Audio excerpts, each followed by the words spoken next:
You know what? Nothing is free. Nothing good. Well, I mean, I don't. Now I'm worried about things. I think I'm saying crazy today. Dear Shandy.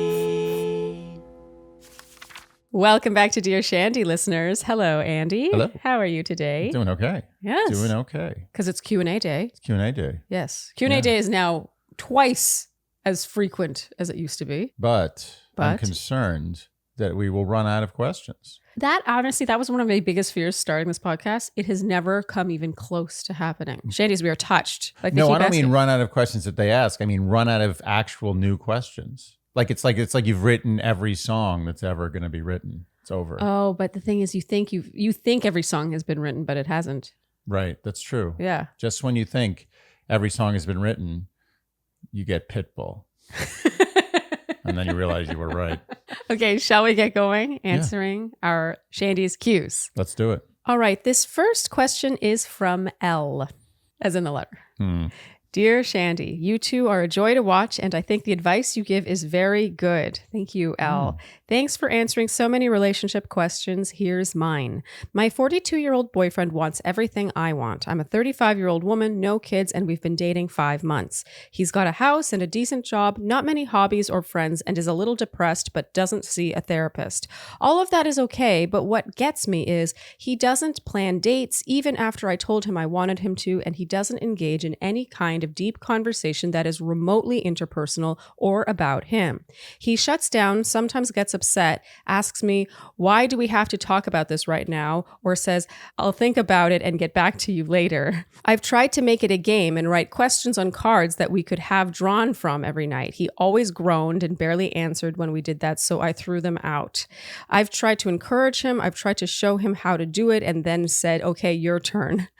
I've even told him this relationship won't work unless you start sharing more. I'm starting to lose hope. But he's a good guy and treats me well and likes me. So is nice enough, or should I move on? Thanks, L. And the title of the email is nice enough? Can I answer it? Yes. No. Okay. Yeah, the very short answer to this one is a very clear no. I think anyone listening to this objectively would agree with us, right? You know what's good for nice? What? Is an acquaintance. I love nice acquaintances. Totally. I also think that when it comes to someone you're going to potentially spend the rest of your life with, I mean, that's sort of the goal for a lot of people, not everyone, but nice, that should be the bare minimum. That's a default. Also, that he treats me well. He's a good guy, treats me well, likes me. Bare minimum, bare minimum, bare minimum. You know what I've been most disappointed about in my life? What? The decisions I've made where I've settled for anything. And I mean settled for anything. Yeah. Even if it was an ice cream flavor Yeah. or a shirt An or ice a cream pant. flavor. I'm caught up on that one. Yeah. What flavor might you have settled Or on? like maybe there's an ice cream place that's like I'm at. Okay. And then there's an ice cream place that's like a 3-block walk where I know they have a flavor that I really like Van Leeuwen versus Ample Hills. Like Dairy Queen or something. Oh, no offense to Dairy Queen. Actually, I kind of, to be honest, when I'm in the mood, I like Dairy Queen better than any of them. Dairy Queen has its moments. Agreed. But let's say Van Leeuwen versus Ample Hills. Whoa, those are two great ice cream places. I know, but one it's is more like, clearly superior to the it's other. Baskin Robbins versus Ample Hills. Like I'm at a Baskin Robbins, and I'm like, well, I can get the chocolate chip here, or I can get the ooey gooey, whatever it is. Butter cake. Ample Hills, yeah. And instead of walking 3 blocks, I get this, and I'm like, yeah. This is fine. And I feel guilty after I ate so much sugar Yeah, and what it wasn't that good. Waste of calories to get it at Baskin Robbins. So even that little decision of getting the wrong ice cream is something I regret in my life. Imagine picking some human that you're going to be in the same house with, doing everything with for the rest of your entire life because they're nice. Yeah. No, you never settle for that. He also doesn't even sound that nice. He's not that nice. A nice person would be like, you know what? I don't want to do this, but because I'm nice, I'm going to plan a date for us. Because it means I'm something. Nice, I'm going to say something nice about you. Yeah. I got to say that not planning of dates, like, okay, there are a lot of people like that. There are a lot of men especially like that, especially, he's in his 40s. It's not so shocking to me, that he might be set in his ways and not wanting to plan dates or whatever. But the fact that she can't have any kind of deep conversation with him, that he won't open up, and it's only 5 months in, Like, he's acting like they've been together for 15 years. And he's just like, oh, like he's over his wife. That's how it feels. What he must have is a nice house. He's got a nice bank account. Yeah. She says he's got a house and a decent job. See? I feel like 35, I'm worried that she's at a place, like if she wants kids, where she's, you know, I don't know. I don't know what her situation is. If I she's think thinking about, she is in the settling zone. That's what I'm afraid of. Yeah. And I don't think that's a good zone to be in at any age. No. It's never good to settle. Let's be very clear here. It's better to be lonely till death than it is to settle for someone you're going to be miserable with. As long as you're being realistic. As long as you don't want your, like, I always talk about this, the white knight in shining armor on a horse to save you, blah, blah, blah. You know, you can't expect someone to be perfect. But what she's asking for here is clearly, in my opinion, not asking for perfection. No. She's asking for someone to spend her time with, her life with. Yeah. It's not just to like coexist in the same place. It's to have conversations with, to get to know. That's not happening. Well, here. I ask you this question. If given the option, would you rather be in purgatory for the rest of existence, or sort of every other day be in heaven or hell? I mean, heaven or hell. Right. Did I think about that longer than you expected? No, I mean, it's a reasonable question to think about. It's a big decision to make. How important is consistency to you, even if it's not pleasant consistency? This is such a no-brainer. Elle, it's clear what we think.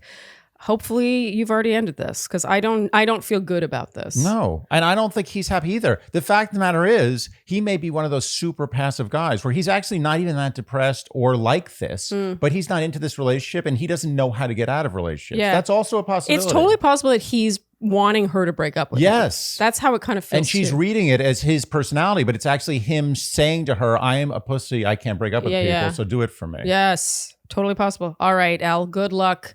I mean, I don't think you should need it, frankly. I think she knows. When she wrote this email, she knew what we were going to say. And we told her, I think, what she wanted to hear. We did. All right, this next question is from M. Dear Shandy, longtime listener, first-time writer. I love your thoughtful advice and hope you can help me with my dilemma. Thank you, M. Here is my situation. I, 23 female, have been dating my boyfriend, 26 male, for a little over a year. He is a very kind and sensitive soul and understands me and my needs in a way no one I've dated ever has. He is also extremely patient and never gets angry or upset with me, which is really important to me in a partnership. We talk about the future a healthy amount and both see this relationship being long-term. Though we've never had any major fights, I do find myself nagging him a bit to be more adult and do things to take care of himself. His patience means he never gets on to me about these complaints. Last week, I caught him in a lie. In October, we had both agreed not to patronize a certain establishment that we had visited many times in the past over a political and moral issue. He holds the same feelings about the issue as me and knows it is something very important to me. He gave all indications he was following this promise until last weekend when I found a receipt dated the week before from that establishment. He first was evasive, then totally apologetic and very guilty. He told me he didn't know why he went there and that he had done it a few times over the last month or two. I feel like he has majorly broken my trust by keeping up a lie and by going against who I thought he was as a person. I love him very much and believe him to be mostly acting in good faith, but I don't know how to get past something that feels so intentionally malicious or at least reckless and negligent. He definitely is remorseful and he's expressed feeling racked with guilt over the last few days. I just don't know how to rationalize this in my mind. How do I get past this and regain trust, something my boyfriend has been very clear that he wants to and will do anything to do? Side note, I'm very used to running away from problems in relationships and leaving at the first red flag or sign of danger to myself. This may be affecting my ability to turn off my fight or flight and forgive my boyfriend. Thank you and hope to hear from you soon, M. Okay, so first of all, this is a little hilarious, even though I don't think the writer felt that way. I think she thinks this is deathly serious. Yeah. But it's not. But so is it hilarious to you because she never said what the establishment was or what kind of establishment? No, it's hilarious because there was like horror movie music playing during this question, but there should have been clown music playing. Oh. This is a funny question, I think. Okay. Because if This is an isolated white lie. Yeah. And by the way, this is one of those things. Like you see a sitcom and something that if it happened in real life to you, you'd be like, this is serious. This is really horrible. But in the sitcom, it's hilarious. Yeah. Because you're able to experience it from an outside perspective and know that the ending is going to be a turn and they're in a hilarious situation that in 5 years, they themselves in the sitcom will look back and be like, that was hilarious. Yeah, you have to not be in it to find it funny. Right. This is funny. Okay. This is a sitcom setup. So that being said, we live in a time now where you actually can, cause a relationship problem by going to an establishment that might not align with your political beliefs, which is crazy. Like when I was younger, this is a new thing. Yes. This is not a big lie. This is a betrayal of trust of the lowest form. Because what happened was this guy was probably like, he was on his lunch break. He's walking around. He's like, oh, I don't have much time. Like what? Oh, so you think it's a restaurant? I think it's a fast food chain. Okay. And he was probably like, oh, I'll just get a Chick-fil-A and get out of here. Okay. So who cares? Chick-fil-A. I hadn't had that for the first time until I went down to Georgia. I've never had Chick-fil-A. Oh, aren't you so superior? I don't know. Am I? I've never had Chick-fil-A. No, I don't do fried chicken. Yeah, no, you really don't. Andy truly never. Neither of us. Fried chicken. Don't do it. No. Don't do fried chicken. Mm-hmm. Well, we don't do chicken. Don't do chicken either. Yeah. But particularly fried chicken. Even when we ate chicken, we didn't eat fried chicken. You know what I don't like about fried chicken is that basically what you're doing is you're saying chicken's not really that exciting, so I'm going to fry it to make it good. I don't like anything that's only good when it's fried. When people have fried Oreos. Yeah, come on. Like a fried ice cream. But fried ice cream actually is pretty good. But it's not as good as regular ice cream. It's just equally as good. Okay, so go on. Anyway, my point is that this was like, if this is the lie that she's going to start she's going to become the private investigator to see what else he's lying about. Yeah. This is wrong. Okay. This is a bad mission. This was a very, very, very low level lie because really what it is who's he hurting? Really, who's he hurting in the end? I kind of feel like the question is a bit of a red herring for a relationship dynamic that she sort of alludes to in the email. And I also don't think she meant to. But when she talks about how he never gets angry, they never fight. He never confronts her about how, she does feel like she nags him and he never gives her a hard time about it. He just feels very like he handles her with kid gloves almost. Doesn't it feel that way? I don't even know what his personality is, other than him being really easygoing about her. Does that make sense? Yeah. I'm not saying I respect, if she feels very strongly about something and morally doesn't want to go there or whatever, doesn't want to frequent the establishment, power to her. But I find that very interesting that he, even when she found the receipt, he just denied, he just didn't want to face a conflict with her. So I can't tell whether he's conflict averse or if she is very reactive to a point where he avoids conflict because of her reaction. And I got to say, based on the email, especially she adds that last side note about how she's used to running away from problems. She looks for the red flags and leaves at the first sign of red flags. To me, it's stacking up in the latter category where she is very reactive and he is therefore just afraid to rock the boat. Yeah. I think this is a high-strung, low-strung relationship. Okay. And those can be problematic. Yeah, okay. I like that expression. I've never heard that before, but well said. High-strung. So you think she's high-strung and he's low-strung to accommodate her high-strungness. Yeah. And I hate to say it, but oftentimes in relationships where someone is really either accusatory, I'm not saying she's accusatory, but she's kind of on top of him about things. Yeah. You sometimes, because you want to feel like you're your own person and you don't have a mother or a father, you just do the opposite thing sometimes of an innocent thing. Yeah. Like getting food at a place that politically they agreed was not a place they wanted to patronize. Yeah. It was food, right? I don't know. She didn't say. She just said establishment. It's food. Honestly, the first time I read it, I thought it could be a strip club. What? Just when she said morally, but then she said that they used to go there together. Yeah. No, I just didn't. Place. I didn't. It's clearly a food place. I was being dense. There's no question it's a food place. Yeah, it's definitely a food place. Yeah. Yeah, over a political issue. It's probably fast food, is my guess. This is if I had a gun to my head. Okay. But anyway, but the point is that I agree with that. Actually, I do agree with the fast food part because I feel like if it were a sit-down meal, he wouldn't go necessarily. Yeah, what's he going to go to? He's going to have a nice sit-down meal by himself. Yeah. That's an active, that's a lie. Yeah, I feel like this is more a matter of convenience and habit. Yeah, he got a fast, quick bite. He was walking by. He was in a rush. He was just like, I told her I wasn't. Who cares? Who cares? Who really cares in the end? It's one chicken sandwich. Chicken sandwich. Okay, well, I mean, she cares. She's allowed to care. She's allowed to care, but I'm allowed to care about a lot of things that shouldn't rock my relationship. Yeah. I agree. should just be like, I care, and it doesn't matter. If she finds, she has to connect the dots here. It can't be just this lie, because this lie is extremely white. Yes. It's a very white lie. Yeah. Not maybe white supremacist lie. Is that a kind of lie? Anyway. You proud of that one? I smelled a pun.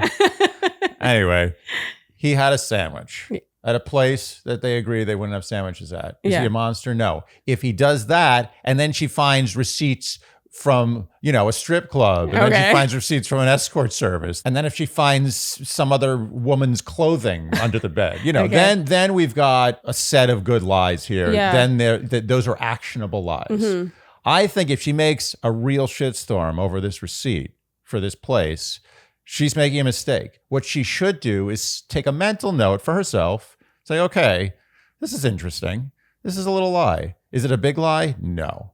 Is it a lie? Yes. I'm going to be on the lookout for another lie, not in a crazy way, just in a subtle way. I'm going to be on the lookout. And if it starts adding up, then I'll make a case. But right now, there's no case. It's got me thinking about how often do we lie to our partners in a healthy relationship, like on just like a micro level, even just to avoid just avoid the conflict. An ex of mine, I caught in small casual lies here and there, mainly because he didn't like how it sounded or it was just too inconvenient to address. And that really it kind of freaked me out because it happened more than once and it was more about who he was spending time with. I feel like this is more something that she can be kind of like, oh, like womp womp, I'm a little disappointed. Like I thought we had agreed and we felt the same way about this. I think that that's the extent to which this can go. And more so, if you do something like this again, I would rather you tell me rather than me find the receipt because it feels weird to me. It makes me wonder what else you're lying about. So it's more just like her hurt, like the betrayal of trust on her end, rather than it being some big red flag on him, which is how I think she's seeing it. And it'll be interesting to see if he comes forward, like if she gives a more open, inviting environment for him to tell the truth and be like, I have a confession.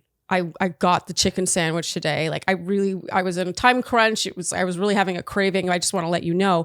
If she responded to that with like an understanding, okay, like, you messed, I'm not going to crucify you for this reaction, then maybe he would feel more inclined to be honest from the get-go. I feel like the environment is not a relaxed one. Yeah, but and for that reason, some people like to take little micro risks in the relationship. They're like, I'm going to be myself. I'm going to show my independence by not doing every little thing I'm told to do like a little kid. That is very interesting. So you think he's acting out? Yes. He's taking back his power. Yeah, this in is a it. very, very strange way. No, it sounds funny, but honestly, I've been here before. Oh. Like you feel like you're like being scolded by your mother. Like it gets to the point where you're like, I'm an adult human. I can go get my chicken sandwich, even though I've been told we're not allowed to eat chicken there anymore. And maybe by doing that, I can take back just a little smidge of my individuality, my manhood. Okay. My autonomy. My autonomy. My power. My power. Okay. All right. Well, I don't know if we're giving a clear answer to this one, but I definitely think it's worth the conversation. It is a good conversation. This is one of those tricky questions because on one hand, I agree with everything I've said. But on the other hand, I must admit, if I put myself in her shoes and you did that, let's say we agreed that this place. That's what I'm trying to do. I don't think we would do that, but we could. Yeah. I could see us maybe if it was extreme. Yeah, actually, I could see us We doing feel pretty that. passionately about some things. I can totally picture us being like, we're not going to that place. You're right. You know what? You're right. We would do that. Yeah. And if we did that and then I saw a receipt of yours that you would eat in there, I would feel like I didn't know you a little bit more than I should. Oh, see, I'm thinking if I found the receipt in your pants or whatever, I'd be like, Andy. Like, I would feel like I would be more. You would take it as a joke. It would be like a wrist slap. Yeah. You couldn't like keep it together. Like, oh, that didn't last long. Right. I can see it being more of a funny thing that we can bond over about like how it was harder than we expected to not get the chicken sandwich. And then, okay, well, we'll try again. You know, now from now on, we're not going. Right. You know, it doesn't need to be received as such a personal affront for her. It feels like she's taking it very personally, like he's choosing to betray her rather than just caving into his own cravings. Yeah, I agree. And I think this also could be something where he has an addiction to chocolate. Like he eats too much chocolate and he gets rashes because he eats so much chocolate. So she's like, you got to cut down on chocolate. He's like, you're right. I got to cut down on chocolate. And then she finds like a chocolate bar in his pants. Wrapper. Like, wrappers. Like there's like it's 5 not a whole wrappers. chocolate bar. No, it's like a wrapper. It's just been eaten. And she's like, He's like, well, Yeah. I mean, that's in my opinion. I mean, that's my opinion. I know that everyone is different, and maybe for them to boycott an establishment for political, moral beliefs, I totally get that. But I just think that in the partnership, you're not against each other. You know, they're holding hands, making that pact together. It doesn't mean that because he couldn't keep to that it was against her. The only problem I have with this, to be honest, is that he denied it. That's weak. Well, to me, that spoke to him being afraid of entering that territory with her, because it seems he knows that she does look for the red flags, and she does go to the worst case scenario, and she does take this as a big breach of trust. And to be honest, if he's afraid of admitting that he had a chicken sandwich because he was in a rush. It's a chicken sandwich. I don't know. Let's assume it's a chicken sandwich.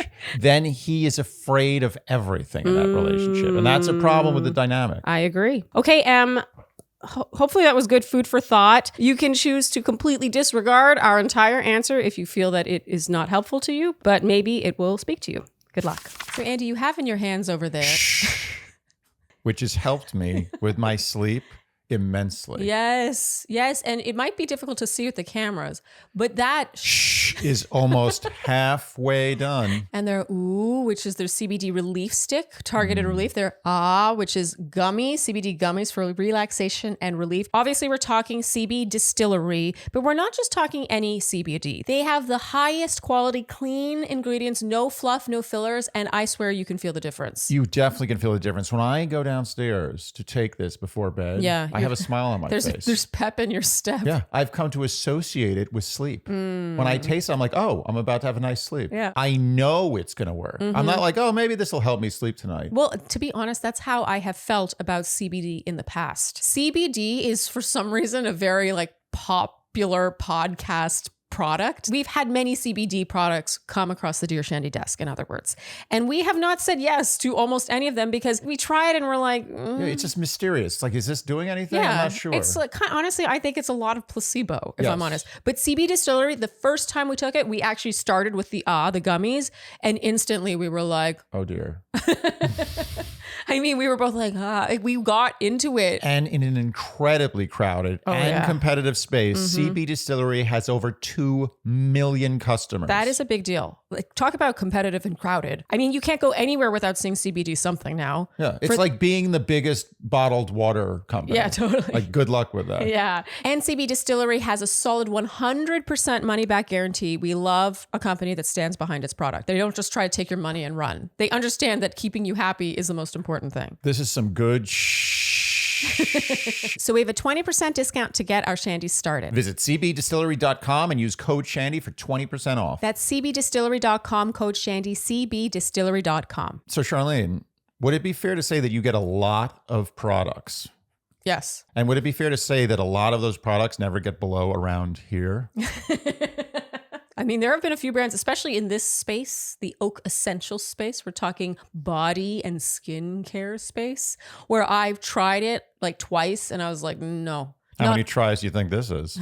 I know that. Well, for our listeners who can't see, that's Oak Essentials Luminous Body Lotion, and that is more than half finished now. And the same goes for their Moisture Rich Balm. In case anyone doesn't believe me, I mean, look at that progress. And this is a tall boy. I love this stuff. It is so hydrating. It is so nourishing. And I truly do not feel this way about a lot of products I try. You know what's interesting? You actually have a chip on your shoulder when it comes to products we get from sponsors.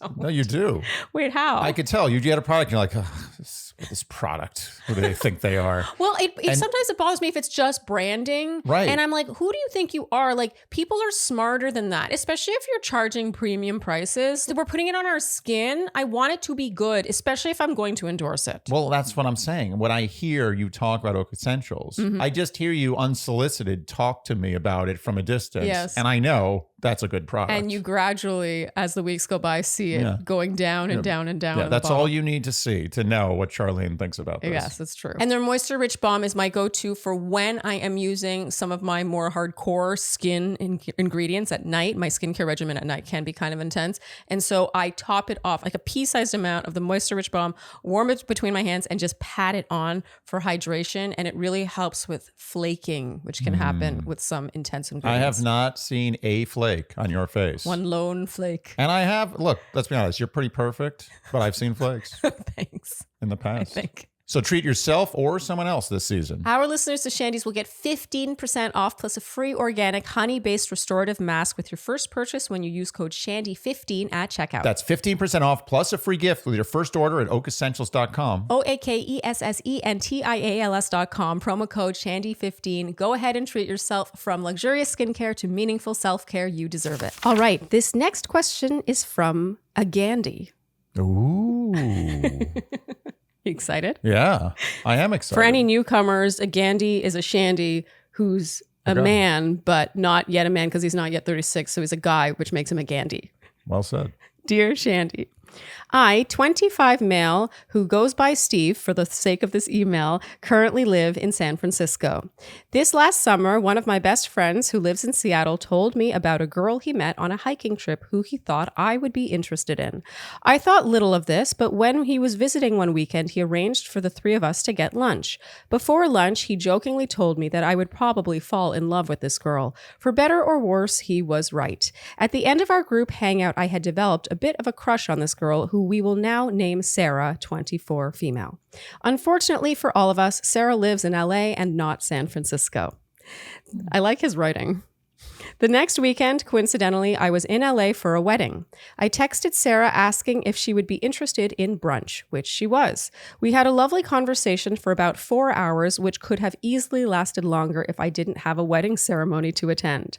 During the wedding, perhaps influenced by two of my friends formalizing their love, I decided that I wasn't going to let my crush for Sarah go away. The following weekend, I was supposed to go back to Seattle to visit family. I texted Sarah asking if she wanted to go on a date that weekend. I explained that I could, cough, cough, super casually fly to LA first, go on a date with her, and then fly to Seattle that evening. She was a bit hesitant given the grandness of that gesture, but ultimately agreed so long as it wasn't anything too serious. We had a great date in LA that weekend, having a picnic of snacks that we had bought together at Griffith Observatory. Afterwards, she drove me to the airport and we said our goodbyes.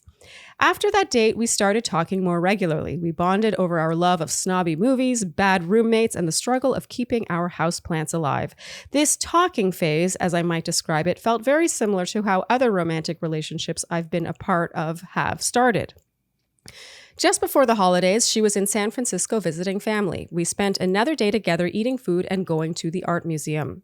Going in for a goodbye hug at the end of the night, she promptly stopped me and gave me a long kiss before hopping on the bus and waving goodbye. The next week, I texted her asking if I could come down and spend a weekend with her in LA. She seemed interested, but expressed that she had used all her paid time off for the holidays and had all of her weekends booked up for the rest of the month. She did not make any real effort here to try to plan something in the future, however. Because of this, I'm not sure how serious she views our relationship or how willing she'd be to commit to something longer distance or even longer term. I'm now at a point where I'm unsure about how to proceed with this relationship.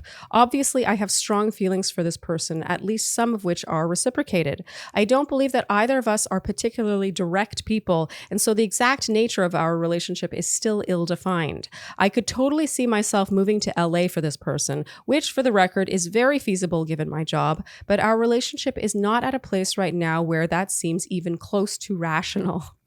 She's both a very busy person and also not very direct, making planning difficult and leaving me a bit unsure about where she stands with this relationship. The world of seeing someone long distance is totally new to me, so I'd love your guidance on what to do next with this person. Do I take the lead and try to establish a long distance relationship with this person? Do I give them some space to initiate things? Do I drop everything and move to LA to be closer to this person? Anonymous. It ended very abruptly. Oh, yeah. But he wrote via the form on our website, and it says, if your question is chosen for Q&A, would you prefer to be anonymous? And he wrote yes. Can I be honest with you? What? I didn't listen to like the last third of the question. I was thinking about the thing I said about fried foods and wondering if that's accurate. Maybe there are some foods that should be fried and they're better.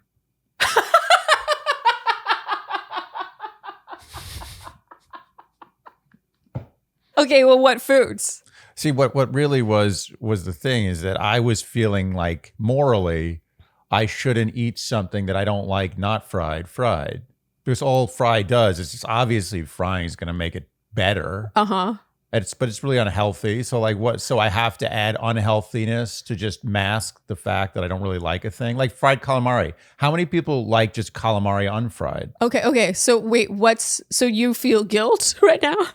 I feel that I've betrayed the Shandys by saying something that I think was insincere. Because the fact of the matter is there are things that I don't really like that I choose to eat fried. Okay. And I'm you felt that you were acting morally superior. Yeah. I do. Okay. I do feel like I was. And chicken, there was a time when we ate chicken and also it did not need to be fried. There was a time we ate chicken and it wasn't fried. And there was a great chunk of my life where I loved fried chicken. Okay. But then I became just detached from it. So I was like, you know what? I don't love chicken. And do I need to eat something that's deep fried? Well, it's not that you didn't love chicken. It's that you felt guilty with chicken. Well, I didn't. I stopped loving chicken too. I feel like chicken is just like, it's like a functional food. And these chickens are having a rough time. And it doesn't taste that good. And it's not great for anything. It's just not, I chose not to eat chicken. Okay. But frying the chicken is, I think, cheating. It's like frying. You're like, okay, fry anything. You fry anything. It's going to taste better. It's going to be much worse for you. And it's cheating. It's not fair. Frying is cheating. Once in a while, I like a fried thing. Like fries. Like fries, yeah. A fry is the best fried thing. That's why it's called a fry. Also fish and chips. Like when I'm in the mood for fish and chips, and it's a good fish in the fish and chips, it hits the spot. I agree. But then again, it's like... What are you talking about? You had one with me in Australia. I like fish and chips, but it's the cost. Okay. You're paying for it. Yeah. It's not free. It's not like just fry something. It's like, oh, well, it's better. No, it's true. Everything is better. Okay. No, your heart's not better. Okay. Your blood vessels aren't better. Your brain's not better. Your gut's not better. No, you're right. Everything's unhappy. It was not free. You know what? Nothing is free. Nothing good. Well, I mean... Now I'm worried about things. I think I'm saying crazy shit today. Okay. All right. Can we move on from the fried thing? I don't think the Shandys are holding it against you. They're not feeling... Oh, so you're afraid that they felt judged. I felt that I went a little too far with that statement. Okay. I think obviously fried chicken is good. I get it why it's good. Yeah. And I used to love it a long time ago. Okay. But I've gone through some philosophical debates with myself about fried chicken, and I've decided a long time ago, even before I stopped eating chicken entirely, that I thought fried chicken wasn't worth it and was cheating. Okay. All right. We can move on. Okay. So what part do you need me to... The whole back third. That was where I was thinking about fried stuff. Okay. I fried zucchini too. I don't love zucchini, but fried zucchini I like. Okay. So she gave him a long kiss before hopping on the bus and waving goodbye. I'm now at a point where I'm unsure about how to proceed with this relationship. Obviously, I have strong feelings for this person, at least some of which are reciprocated. She's both a very busy person and also not very direct, making planning difficult and leaving me a bit unsure about where she stands with our relationship. Do I take the lead and try to establish a long-distance relationship with this person? Do I give them some space to initiate things? Do I drop everything and move to LA to be closer to this person? Anonymous. That's a good question. And now that I know the question. Now that I wasn't thinking of fried things. This reminds me of something that happened to me. It's very different, but similar. Okay. In the theme. I went on a date once, like probably 3 or 4 years before I met you. Okay. I went on a date with this girl, and it was on online date. I think it was Match.com. Okay. In the golden era of Match.com. And we went out and we just hit it off. I was attracted to her. She seemed attracted to me. We were laughing. We were having all sorts of good talks. We started making out. It was a great makeout. Okay. One of the most memorable makeouts I've had on a date. Okay. And it was long distance. She didn't live here. No, she did live here. Oh. Just let me keep going. Sorry. And it was great. I was making out with her. I was like, oh, this is amazing. And I got she lived like 2 blocks from the bar. Because I'm a gentleman. You know, that's what I do. I don't make them come to me. Anyway, I slipped that one in there. So I walked her to her steps. Gallant. You know, we had another kiss. And I said to her, I was like, what are you doing tomorrow? And she's like, actually, I have no plans. And I was like, let's go out tomorrow. Let's get dinner. And she's like, all right. And she walked up the stairs and I hopped home. I felt great. I felt like this was something really good. Yeah. Never responded to another text or call. Wow. Yeah, never. Not even like, oh, I'm busy. Sorry. Ghosted. Oh my God. But you never hooked up. You just kissed. Well, it was a heavy kissing. Yeah, but like on her stoop? No, in the bar. We were kissing for like an hour. Okay. And then again at her stoop. It was like basically the sex of kissing. Okay. Like we were having kissing sex. Yeah, and you were very excited about her. I was into it. I was like, this is good. This is the best one I've had. She had a boyfriend. Okay. You know, you're probably right. I don't 95% sure she had a boyfriend. I don't think she had a boyfriend, but I think she basically did the math of the other guy that she was having great makeouts with. Yeah. And she's like, I think this guy's better. Yeah, no, there was a level of commitment. And even if it was just let's say she was on a break with her boyfriend and then you're the first person she made out with. So she went on Match.com with a boyfriend? Well, she needed to like get her rocks off. Damn, I feel very strongly she had a boyfriend or was on a break from her boyfriend and not ready to be making out with someone at a bar. Well, I always wondered, was it something I said or did? Was I too forward at the end? Was it like saying, are you free tomorrow night? Too much? Was she like, whoa, this is too much. I'm not ready for this kind of thing. Yeah, but she didn't say that. She was like, yeah. Yeah, but what are you going to say when put on the spot? Like, oh, I got a thing. Oh my God. You know? I used to say yeah on the spot all the time. Okay. Oh my God, isn't that funny? I can tell you what the girl was thinking the way you can tell me what the guy was thinking. Yeah. I feel very. So she had a boyfriend. I think she had a boyfriend. Okay, great. That makes me feel better. I thought it was something I did. Or like I said, it was a break. There's something messy. It would be complicated on Facebook,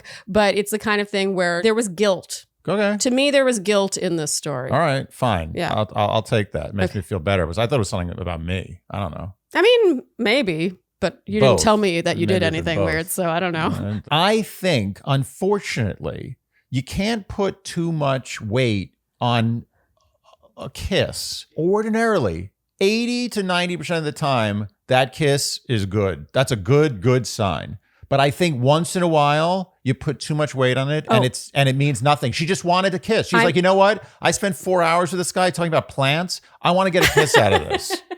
I'm going to be honest. I think it's closer to 75. Okay. I think when a woman gives a guy a kiss in this kind of scenario, it's not always like, yeah, I'm definitely interested in seeing this through. I'm interested in you in that way. And I say that having kissed guys and not having been that interested. Ooh. It was more like it was data.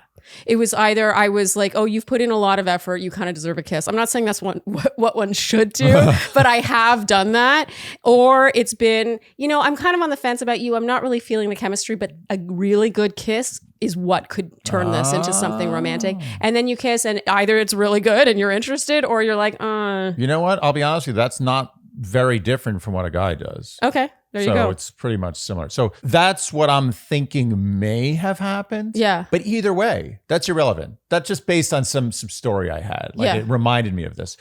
What I'm saying is that this is not worth pushing too hard or investing too much in because she has said that her next few weekends are not free. The whole month of weekends. The whole month. She has now blocked off a whole month. If I met, let's say you, and I had no paid time off, and I had plans every weekend, you know what would happen? You would cancel some plans. I would call in sick or I would cancel some plans. Yeah.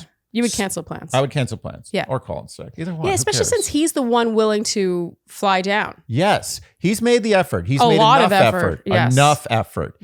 The ball is in her court. I'm not saying he ghosts. I'm not saying he's just like, okay, I'm not ever talking to her again. I'm waiting for her to respond. he can check in, but it's got to be low maintenance. It's got to be like once a week. He's like, hey, I just saw a thing that reminded me of the thing we talked about. Like, hi, hope you're doing well. Let me know if things free up.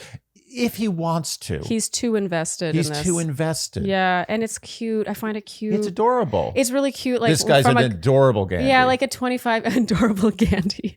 It's just so sweet that he's like booking flights. He's going so out of his way. Like, it's so elaborate because he likes her so much. I know. And he's really, if you look at it, he's really getting back kind of a bare minimum. The only thing he's not getting back is a no. Yeah, and he kind of got to know. When you say a month is blocked off, unless you are the Secretary of State of the United States, you don't have a month blocked Except off. for that, yeah. Yeah. It's not a thing that happens when you find the person you really want to be with. Yeah, you just make it happen. Or let's say it's a really crazy month, then she could be like, but the month after, what can we do to make that happen? This week, I am going to be free and we are doing something this week. Just stick it out for a month. In light of all the effort he's been making, there's no way that's lost on her. And I do think it's interesting that when he did make the grand gesture of flying to LA just to have a picnic date with her, that she was hesitant at first. She was like, oh, it's like kind of a lot. Yeah. I think if she were really, really, really excited about this guy, she would be more receptive to all of his efforts. And can I make this is a thin slicing assessment here.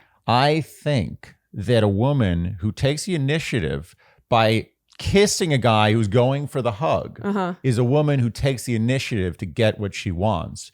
And if she wanted this, she would get it regardless of her paid time off or busy weekend situation. Oh, that's interesting because I think there's another way to unpack that too. Another thin slicing method, which is that her going in for the kiss was like, I know how much you like me. You've put in a lot of effort. You deserve a reward. I'm not really sure I'm that interested, but I'm going to kiss you because you deserve it. Yeah. Ow. So neither of those are I know good. that sounds harsh, but I've done it. You know what? This is an easy answer. This is an easy answer to a hard question. And it's a hard answer to an easy question.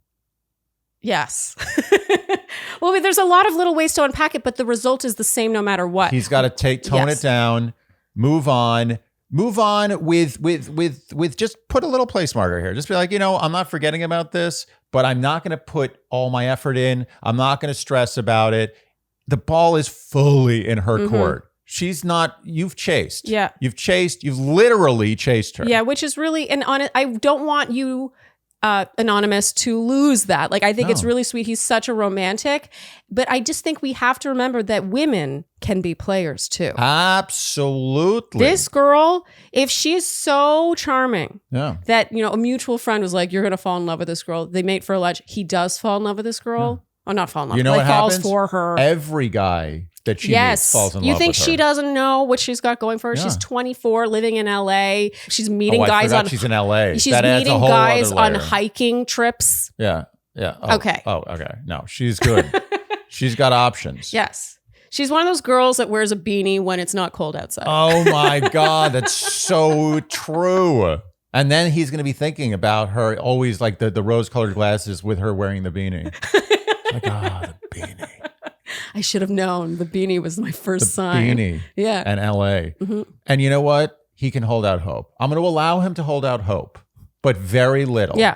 Just a little hope, like a little one of those, like a Hershey's Kiss hope. Yes. To be honest, that's a pleasant amount of hope. Yes. Because I don't think that amount of hope should interfere with his dating in San Francisco, where he should also have lots of options, including lots of girls who wear beanies when it's not cold outside. I mean, San Francisco has to have a lot of those. Yeah. I don't actually know. No. You know what the hope he should hold out is? It's the same hope that I always feel like. I know that Keanu Reeves has an apartment near us. And it's always the hope that one day Keanu Reeves is walking alone and I walk by him and we lock eyes and he's like, it's like, you seem like an okay guy. You want to get lunch? That's the kind of hope he should hold out. And you become friends. Yeah. Oh, that's really cute. I've always wanted to be friends with Keanu Reeves. I've wanted to be friends with Blake Lively.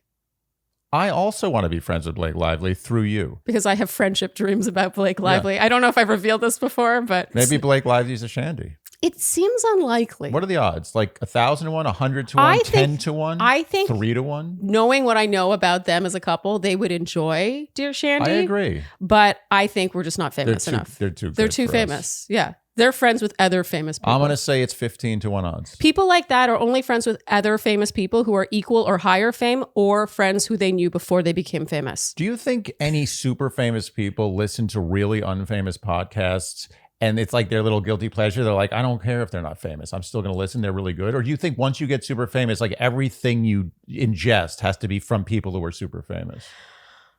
I think there are two types of people. And one falls in one category and one falls in the other. There's no way to know because, someone who becomes super famous, a lot of the time they were ambitious. They wanted to become famous, or they wanted to become so successful that fame came along with that. It drove them to some extent. Then there's the famous people who were just like true artists. It was their craft. Right. The fame chased them. Like your favorite, what's his name? Daniel Day-Lewis. Yes. And I was just about to say, who listens to Dear Shandy?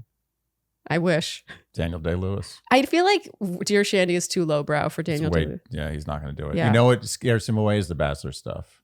Well, I think The Bachelor stuff scares away a lot of people, in fact. I think The Bachelor both giveth and taketh for this podcast. Yeah, but I don't think people appreciate how and why we recap The Bachelor. I agree with that. I think they see Bachelor and they immediately write us off. Yes. But that's wrong. I agree. It's actually the opposite. I think when you see Bachelor, you should be like, if they knew, they'd be like, oh, I want to listen because of that. Because they feel the same way that I do. But they don't know. They'll never know. That's what we do. We're such good business people that we put out a beacon saying, don't listen to this. Right. I think there's a lot of truth in that, actually. Yeah. So how do we get onto that? Famous people, beanies, San Francisco. He can have a Hershey Kiss amount of hope. Tiny little hope. But that's it. Keanu Reeves hope. Yeah. And the little paper that says Hershey's Kiss on it can be like kind of like his antenna. Like when she reaches out, she touches base, she checks in. Maybe she's in San Francisco and she reaches out to him. Then he can hold on to that. Yeah. But I think that she needs to start pulling her weight a bit more. Even just in availability. Just be like, okay, I'm not going to fly up to see you, but hey, I do have an open weekend in 3 weeks. Yeah. You got to get... That's not asking too much. He's made one extra move in checkers. He's now one move ahead of her. Yeah. She has to make a move. Yeah, totally agree. All right, Anonymous. Good luck. I do think you're going to need it a bit because I know what you're going through right now. Like we both know that excitement. Oh, absolutely. The hope he has right now. Oh, yeah. And it's hard to snuff that with ambiguity alone. Absolutely. Sometimes you almost need a sign, something more hardcore to hurt you a bit more so that you have the strength. But in this case, there's no snuffer. It's just like, oh, you're letting it just die a bit. Yeah. It's hard. All right. This next question is from Anonymous. Dear Shandy, I need advice on how to approach dating as someone who has been on the move a lot in the last 2 years. I, 27 female, am currently working in England as a doctor and have never been in a relationship. For context, I grew up in the US and went to medical school in Europe, followed by working in England the last 2 years, and now have applied for residency back in the US, which, if I get in, the location is currently undetermined, and I could end up anywhere across the country. As I have been moving so much the last few years, I have been reluctant to put much effort into dating, as I don't ever feel my location to be permanent, and I am looking for a partner and not just a fling. I also feel like it's detrimental when I tell someone my situation, since it both feels like no one really intends to move away to some unknown location with someone they just met when they are established here, or it also feels like a lot to ask of someone. It has also been a point of people not wanting to meet or get to know me for this reason. So my question is, how do I navigate wanting to be in a relationship, but also the uncertainty in my life right now? Sincerely, I need a love doctor. We'll call her Love Doctor. I like that. I'm good with that. This is very tough because I think that logistically it is very difficult. Yes. In her situation. And if there was the option of just saying, you know what, this is a me time period of time. Yeah. This is where I'm just, you know what, I'm not going to focus on relationships. I'm going to focus on me and just having a good time and getting done what I need to get done and getting to the next place in my life. Because I honestly think that she is working with half a deck here because of her logistics. Yeah. So yes, a lot of friends and a lot of potential mates are going to be not that into it. And there's nothing she can do about that. She can't control their feelings about her situation. What she can do is, I think, as I've sort of suggested, is just be like, you know what? I'm not going to focus on relationships now. I'm going to focus on relationships when I'm settled. I feel like that's kind of what she's been doing, though. I actually have a different take from you. Okay. Ooh. Right. Oh. That's her. All right. All high and mighty. Well, she's 27. I get the impression she's focused on herself and her career for quite a bit. You know, it sounds like everything plays second fiddle to that in her life. What really stands out to me about this email is how she's like, I want a partnership. I don't want a fling. I think that there's in between. You know, it doesn't need to be your forever partner, but it can also be a relationship that teaches you what you want, brings out feelings of wanting, you know, they call it settling down for a reason. Sometimes people settle down because they meet that person, or it's because they settle down that they're able to meet a person. There's two things, actually. The first is that I think that she's putting too much emphasis on it being a partnership and not a fling when, again, I think there's something in between. And the other one is a self-worth piece that's standing out to me about this one. I don't get the impression that she feels that she is really worthy of the inconvenience she causes. Do you know what I mean? Like, you get the impression she's like, oh, people don't want to get to know me, blah, blah, blah. I feel like it's asking too much of someone. It's like, well, you haven't really looked. You haven't really tried. I'm going to just take a spin on that theory and say that it's less about a self-worth issue and more about her thinking too much about what other people think and not what she wants. Because I think how she's living now is that she's assuming that everyone is going to rebuff her. She's a Rolling Stone. Yeah. They don't know where she's going to be. Mm-hmm. And I think she should focus more on her and just be like, this is where I am in my life. And if the right person comes along, they're going to be like, you know what? Wherever you go on Earth or beyond Earth, I'm following you. Yeah. I think, Love Doctor, you may be surprised at how, you know, if you were to meet someone, if you gave something that maybe in your mind fell into fling category, a real shot based on where you were in that moment, you might be surprised, not to sound too like airy-fairy romantic, but people move. People make changes. People fall in love. People make really drastic decisions in their lives because of that love. Yeah. And that could mean her changing her life around or someone she meets doing that. The fact is, you're not even giving that a shot in hell because you think that the only thing you want right now is basically a life partner. So, Andy. Fast-growing trees. Oh, sorry. You can't leave us all hanging like that, Andy. Fast-growing trees. Fast-growing trees. Grow fast trees with fast-growing trees. That was How wrong. can you forget your own jingle? What was my jingle? It was fast-growing trees grow tall trees with ease. Oh, that's better. Yeah. We were on the roof deck yesterday, and we were admiring your cherry trees sprouting buds. Oh, man. Yes. I mean, those are some bulbous sprouts. Yes, they are coming with gusto. You can tell any second now they're going to start sprouting. I'm going to have cherries this year. So Fast Growing Trees is the biggest online nursery in the US. Let that one sink in for a moment. They have over 10,000 different varieties of plants and over 2 million happy customers. So basically you go to Fast Growing Trees and you put in what you're looking for. So that could be evergreens, houseplants, fruit trees, palm trees, anything you could be looking for. And then you also include your zip code. And then Fast Growing Trees will help you decide what would actually succeed where you live. Yep. The number one mistake novice gardeners make is planting the wrong tree in the wrong zone. Yes, thinking that, I can grow anything where I live. Yeah, the sun shines, the tree will grow. Yeah, it gets warm here. We have summer here. I can grow a lemon tree. No. Not necessarily so. And Fast Growing Trees is so confident in their service that they have a 30-day Alive and Thrive guarantee, and they offer free plant consultation forever. You know what I want to do now in life? What? I want to make enough money with this podcast that I can buy Fast Growing Trees. I want to be the CEO of Fast Growing Trees. Watch out. So this spring, Fast Growing Trees has the best deals online, up to half off select plants and other deals. And our Shandys get an additional 15% off when using our code Shandy at checkout. That's an additional 15% off the sale price at fastgrowingtrees.com using code Shandy. Fastgrowingtrees.com, code Shandy. Offers available for a limited time. Terms and conditions may apply. Squarespace, where a beautiful website is made.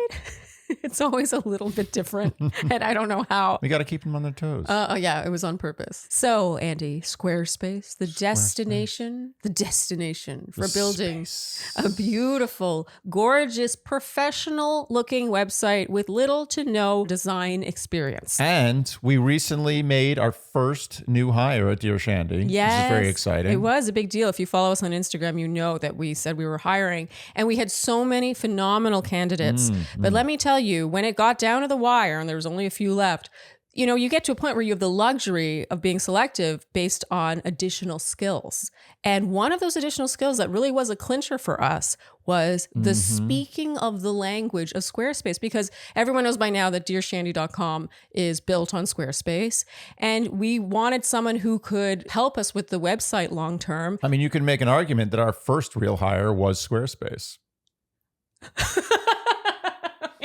So Squarespace, let's talk about what makes Squarespace different, because I think a lot of people, they like the idea of having a website. They're like, actually, I could really use a website for my business, for my services, for like maybe I have a restaurant and I want people to know about it. It's like, how do I get past that point without just hiring someone, which by the way, can cost a ton. If you're just lost, you're like, I don't know what looks good. Help me, hold my hand. Squarespace has you. They hold your hand truly through this, and they help you pick a template based on what your website's about. And then from there, you really can plug and play your own information, your text, your photography, your graphics.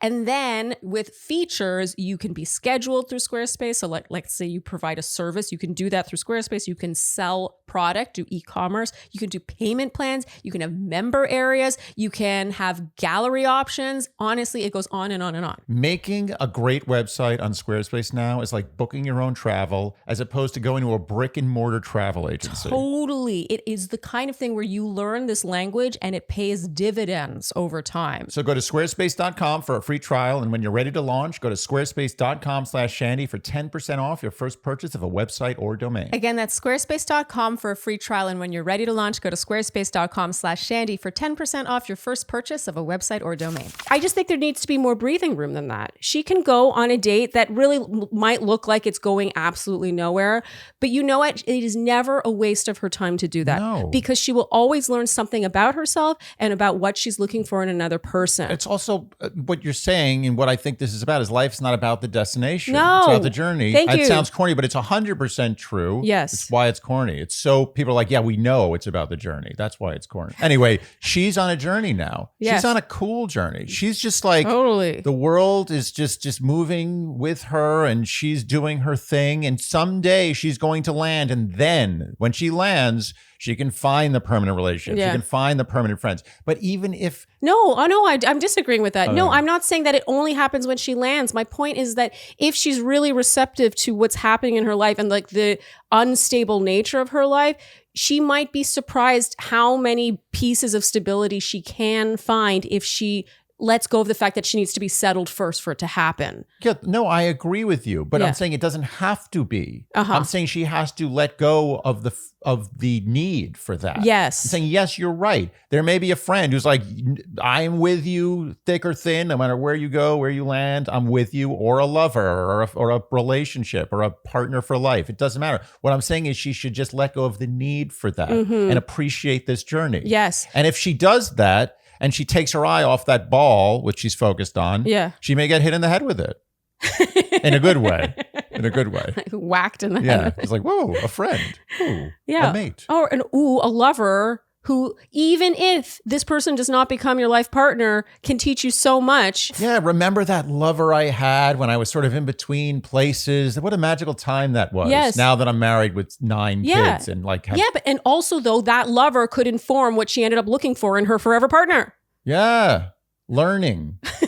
Life is learning. Journey. Not the destination. I'm getting destination vibes from this email. Yeah. Well, she's a professional. She knows her course. She's destination oriented, but she's so destination oriented that she doesn't even know the destination. She doesn't know the destination. She's just like, well, I'm applying. I'm going to be a doctor. It could be anywhere across the states, but that's my destination. What they assign me. But this is her destination category, and I agree with it. destination. She's going to be a doctor. She's going to be a doctor somewhere. Like this is a destination she's looking for, but everything else should be flowing. Yes. Just let it be. Yes. It'll happen. And enjoy it. 27. Oh my God. That's what I'm saying. That's what I'm trying to Please say. try. I didn't want to say it, Yeah. but she's 27. You're 27. Like this is your prime. The thought of you not going on dates just because you're like, oh, well, it's a fling. When else are you going to do that? So like whose life are you living? Seriously. Yeah. Are you living the life of like your 47-year-old self? Yeah. And you know what? This is a situation of situational loneliness. Yeah. Which I've in my life have found to be the best kind of loneliness. Totally. Yeah. You're not lonely because you're just lonely. Yeah. You're lonely because of your situation. You're Yeah. going through a process where loneliness is just going to be part of it here and there. Yes. And embrace that loneliness because out of that loneliness comes great things sometimes. Those are good times in your life. Be motivated by Yeah. that loneliness. Yeah. I really think that you should be stepping outside of what feels very much like a hard shell right now. Yeah. It feels like she's just like, well, what I'm just waiting for the right person to come along, but he probably won't even want to move with me. So what's the point? Yeah. And then what if she gets to a place, finally, her destination, where she feels like all the guys in this town and all the people suck. Like I'm not into it. Yeah. What if that happens? You never know where meeting a new person might lead you. Yes. If I had not gone on a match date with a guy that, frankly, I didn't have that much in common with, I never would have met you because he never would have invited me to that party. I flew to see my friend Matt in San Francisco one day on a whim. Uh-huh. And I met my fiance. Yeah. Who, by the way, lived in San Francisco, and I moved to San Francisco to be with her. Not a great call. But I learned so much from that experience. No, it was a great call. It was a great call. Yes. It was a great call. And I experienced great loneliness out of that call. Yeah. And that allowed me to grow. But that's kind of getting off the point. You're a different person for having done that. I am the person I am now because of doing that. Yes. Not different. That made me me. Yes. It was a big deal. Yes. But what I'm saying is that who do you think I thought like I'm going to fly to see my friend Matt to hang out in San Francisco for a few days and I'm going to meet my fiance who lives there and somehow that's going to work. And then who I'm not actually going to marry and it's going to be a really difficult time for me. Like what you would actually. It's going to break my heart and I'm going to be happy about it. Yeah. What you would do is you wouldn't do it at all. I wouldn't go near the airport. Yes. I would go as far from that airport as possible. Yeah. And I'd regret that. You would regret that. I mean, my future alternate universe self. Hypothetically, you would regret that. Yeah. No, and like I said, like in our How We Met story, if I hadn't gone on a match date with someone who really I didn't have that much in common with, just on a lark, because I was like, well, I'm free. Yeah. I would not have stayed friends with him and been invited to the event where I then met you. Yeah. You never know. And on that note, I'm going to end with another corny aphorism. Be positive. Think positively, manifest the positive. I think this is a positive thinking time in your life. Yes, I agree. All right, love doctor. I don't know if that was an aphorism. No, it was just a bunch of I loved it. Be positive. Yeah. You are a shining light. You are just a light that is moving through the night sky. You attract what you're meant to attract. Instead of thinking, oh, well, they won't want to get to know me. I could be leaving any minute. Maybe the only way you're going to meet your future partner is in this state of transition. Yes. Okay. Love doctor. Good luck. All right. This next question is from Board Game Enthusiast. Oh. Dear Shandy. Is that a board game enthusiast or a board game enthusiast? Who would be a board game enthusiast? Well, that would be very sad. My question is kind of an Am I the Asshole game night edition. The people involved are myself, early 30s female, friend, early 30s female, husband, early 30s male, friend's husband, late 30s male. We have had many game nights together in the past. I would say that friend's husband and I are the most competitive out of the group. Friend is the least interested in games and is the least strategic. We start playing Catan. Due to my poor placement choices, it was clear from the early game that I probably wasn't going to win. Could you just refresh my memory, Catan, just real broad strokes? How is that gameplay? How does that work? The Settlers of Catan. You kind of like, I honestly have played it once and it was like 10 years ago. So you're like building a town. Yeah, you're like gathering resources and building things. Okay, got it. It's one of those. Not my forte, but I don't think you need to know how to play Catan. So it's basically like a very, I think a souped up Monopoly. I'm sure Catan players would be very offended by that comparison. I was barely picking up 1-2 card per round, 4 turns per round, whereas everyone else was abundant in resources and picking up multiple cards per turn. I was annoyed at myself for making poor choices, but I wanted to keep playing and give it my best effort regardless. To give some context, the other 3 players had built their first city before I built my first settlement. That gives you an idea. Doesn't sound good. Then comes the robber. For some reason, friend's husband chose to block one of my hexagons and stole from me. I was annoyed by this, but I've played a lot of Catan, so I know that sometimes this just happens. However, as the game continued and as I was dragging farther behind everyone else, he continues to only block me and steal from me. At this point, there are other hexagons owned by friend and or husband with multiple cities, doubling resources surrounding them, but he continues to exclusively block my spaces, moving it back and forth between 2 of my resources. I started to get really annoyed and frustrated and expressed so, pointing out that I was not a threat, no chance of winning. I was at 4 points while others were at 7 to 8, and that friend, his wife, was pulling far ahead and there are better chances to be made in terms of using the robber in a logical way to balance out the game. I pointed out a few examples, but he just shrugs and continues to block only me whenever he rolls a 7 or uses a knight. I feel like this will all mean more to people who know how to play this game. A lot more. I am left powerless in the game because my numbers are always being blocked and I don't have enough resources to defend myself or do anything really, and it really isn't much fun taking an unnecessary beating when you're already at the bottom. So this is where I'd like some pointers. Okay, we're into the relationship part. I started to lose my cool. Friend and husband do not speak up. No idea why. Probably because they are both winning and are just glad to not be blocked. I visibly had to take deep breaths to calm myself down and stop from crying. I didn't even care about the game anymore, but I was just getting so sad and angry at how relentless friend's husband was being and how I had to be his victim in this stupid game. In the end, friend won. I later suspected that friend's husband wanted to give friend, his wife, a win because she doesn't usually do well in these types of games. He did not communicate this to me ahead of time, but if he had, I would have happily played along and given her the win because I also want to encourage her to enjoy playing strategic games. For more context, within this group of 4, myself, husband, and friend's husband probably each win 30% of the time, and friend wins 10% of the time. At the end of the game, he admits that he and friend had a truce to not place the robber on each other, and he was honoring that pact. After friend and friend's husband left, I ended up texting them both to apologize for being angry and taking it personally. Am I the asshole here? I take accountability for getting angry and allowing my emotions to get the best of me, but I do feel like I was being attacked unfairly and was unaware that there was an unspoken truce going on. It seems silly to be so upset over a game, but in the heat of the moment, I couldn't help but feel what I felt. What can I do in the future to better keep my peace? I think I have a hard time separating his actions within the game and projecting that to his character or how he is outside the game. Yes, he was completely aware of what he was doing and is generally very intelligent and confident, so it was not out of ignorance or lack of experience.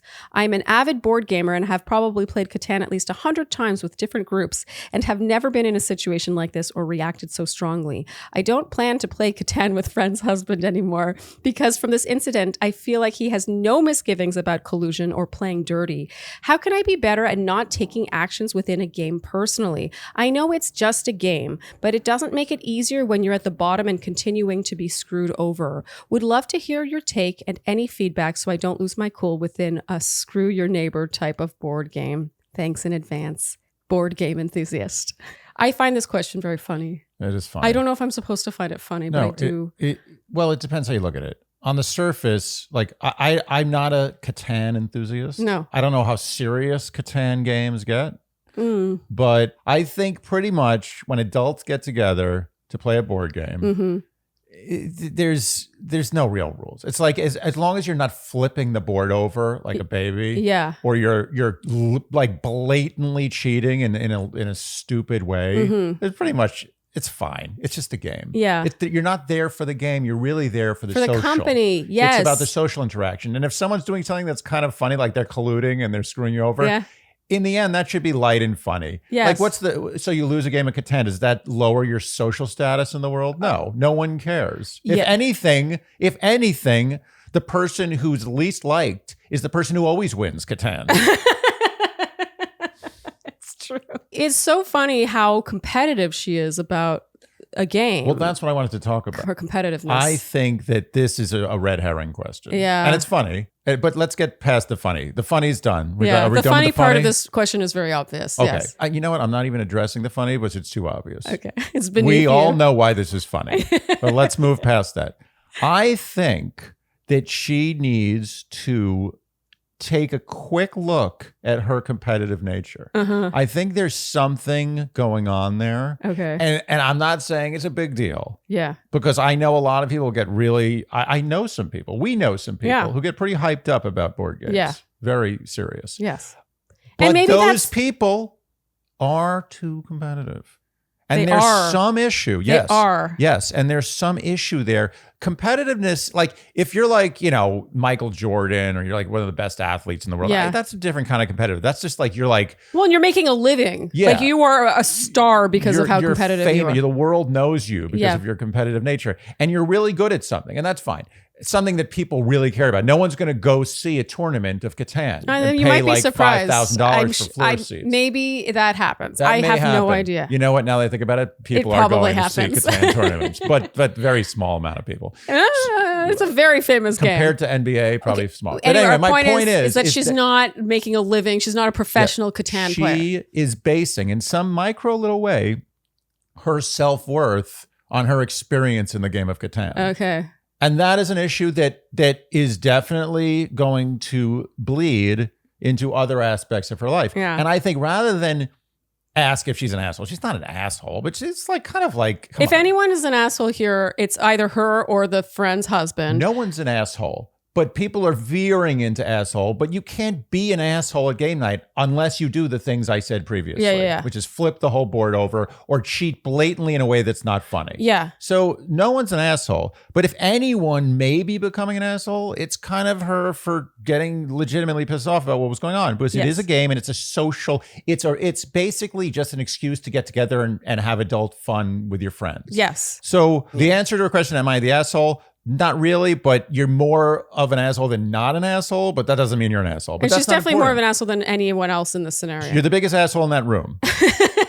Sorry. I'm sorry. Okay, so you think that she is a bigger asshole than the friend's husband? Yeah. For targeting her. Honestly, clearly that's kind of like whatever. I actually think it's all connected. It's all connected. I think it's so interesting that she points out quite late in the email that her husband and friend's husband each win about 30% of the time and friend wins about 10% of the time.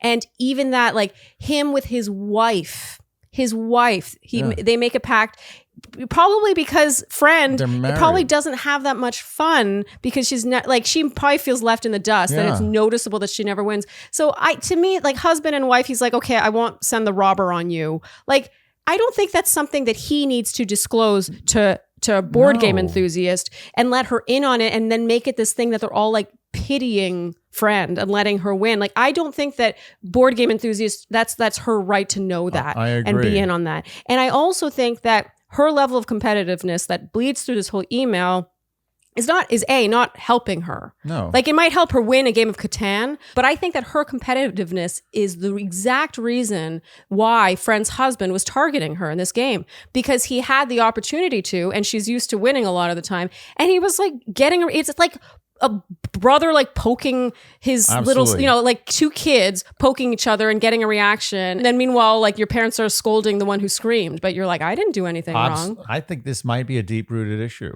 I think this, I'm going to go there. I don't know if it has to be deep-rooted. No, deep-rooted doesn't mean that it's a huge root, like it's an oak tree. It might just be a string bean, but it's got a deep root. Mm-hmm. I think there was a time in her childhood that impacted this experience. Oh. Like, I think that she didn't like a thing people did to her once, and it was like affected her. And now that's the way we all are. We're all affected by these childhoods. It's a combination of self-worth and competitiveness. She's attaching her self-worth to this game in a way where she doesn't need to. But taking it so personally. That's besides the point. I think that the question here for her to ask herself is, what does this represent in my life, and how can I improve myself to make this not matter to me anymore? Mm-hmm. That's number one. But number two, I just want to make a general statement about board games.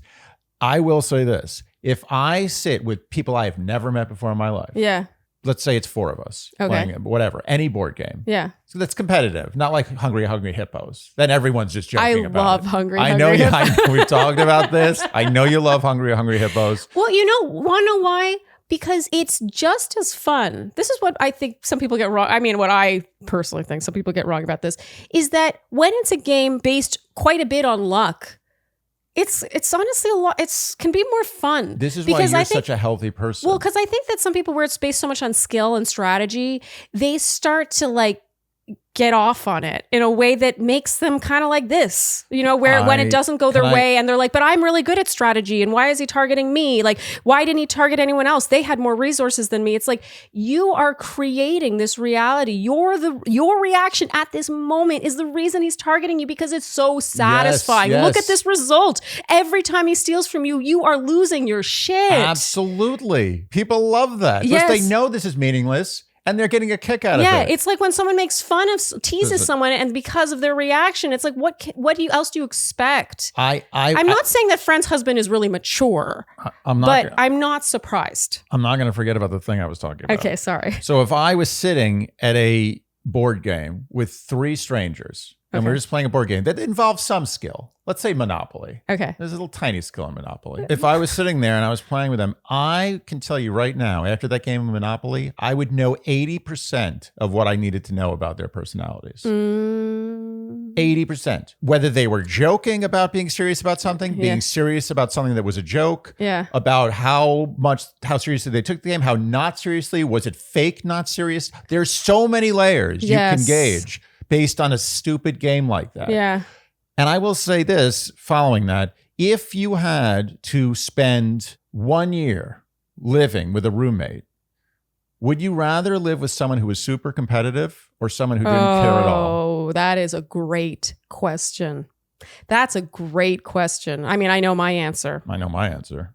To me, it's an obvious answer. Well, because it kind of bleeds into other things, in my opinion. I feel like it kind of becomes an inability to be really happy for other people's successes. Maybe that's a broad statement. But in general, you know, let's say you go bowling together. Let's say you go on a bowling double date.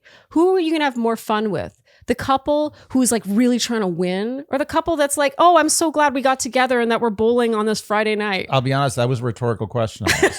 But thank you for I really gave it a lot of weight. Peeling the onion. No, but it's true. No one would rather be in existence close together with someone who's super competitive versus someone who just doesn't care. And that doesn't mean they don't care about anything. That doesn't mean they're like, I don't care, I'm a nihilist. No, it just means they're not super competitive. Yeah. Being super competitive works if you're Michael Jordan, if you're, you know, I like the way that's the only athlete I sound like. I don't know. I haven't been watching sports for a long time. I know athletes, I swear. If you're not making a living from your competitiveness, and if you're not loved by the world for your competitiveness, generally speaking, that competitiveness is probably looked upon sourly by more people than you think. It's so interesting you say that, because as someone in a very competitive field, like opera's super competitive, right? Like every time I get a contract, there were people who didn't get that contract, and there's so many times where I don't get the contract, someone gets the contract. You know, there's only one contract for each role, right? Yeah. It's not like in podcasting, we might have a sponsor, and that sponsors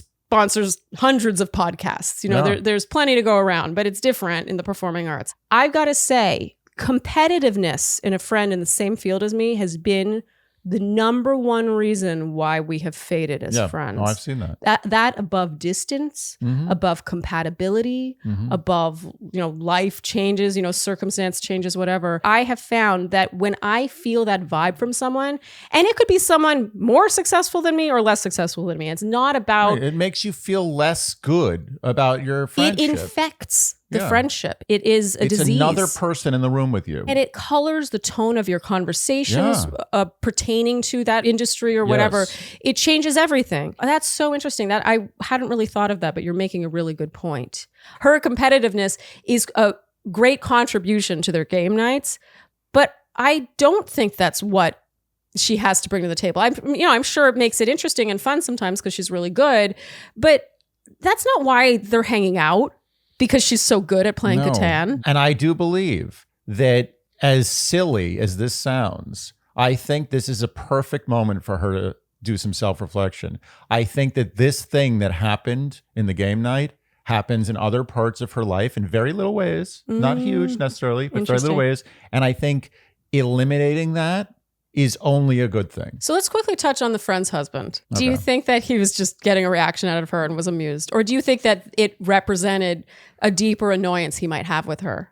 I bet you, if anything, what he finds annoying about her is the fact that she's so competitive. I think you can make a case for all of it, and none of it makes him an asshole. Oh. None of it. It's if he was doing it for his wife, then he's just a gallant husband. If he was but doing it, he could have stolen from Board Game Enthusiast's husband. He had to pick someone, and he picked her probably because it's the most satisfying. Yeah.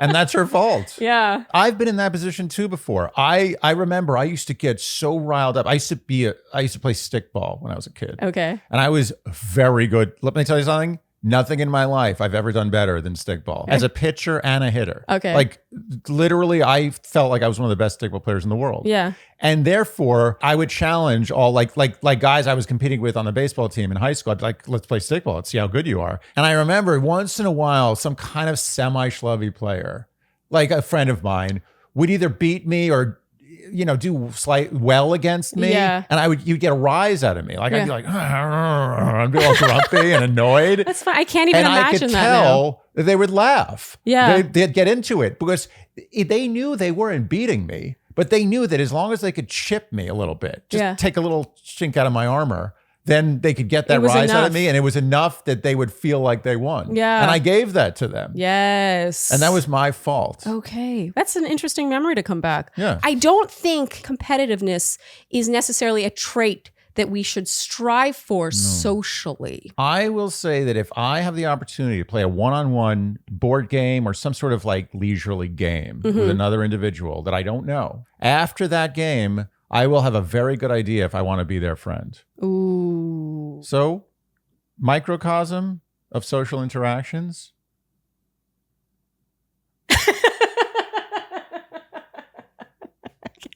That sounded unfinished, but it was. Okay. Was there something else but you wanted works to say? on its own. Okay. It works unfinished. Okay.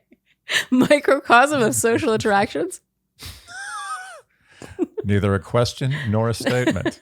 All right, board game enthusiast. Sorry for not taking your side in this. I don't think you're an asshole. I just think that you were the one who orchestrated this turning out the way it did. Yeah. Yeah. And maybe that's something to observe.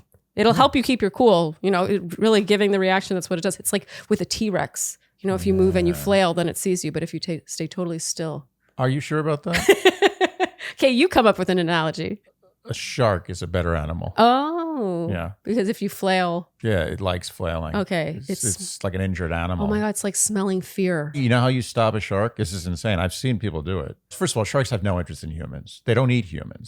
If they eat a human, that means they're either starving, they're crazy, or something's wrong. Or they mistook it for a seal. And even then, they don't eat it. They sort of chew it. And unfortunately, when you get chewed by a huge shark, usually you die. Yeah. And the shark's just like, oh, no, I don't really want that. It's like throwing away a sandwich. It's like, oh, that has goat cheese. I don't want that. But the sandwich is, no one's eating that sandwich.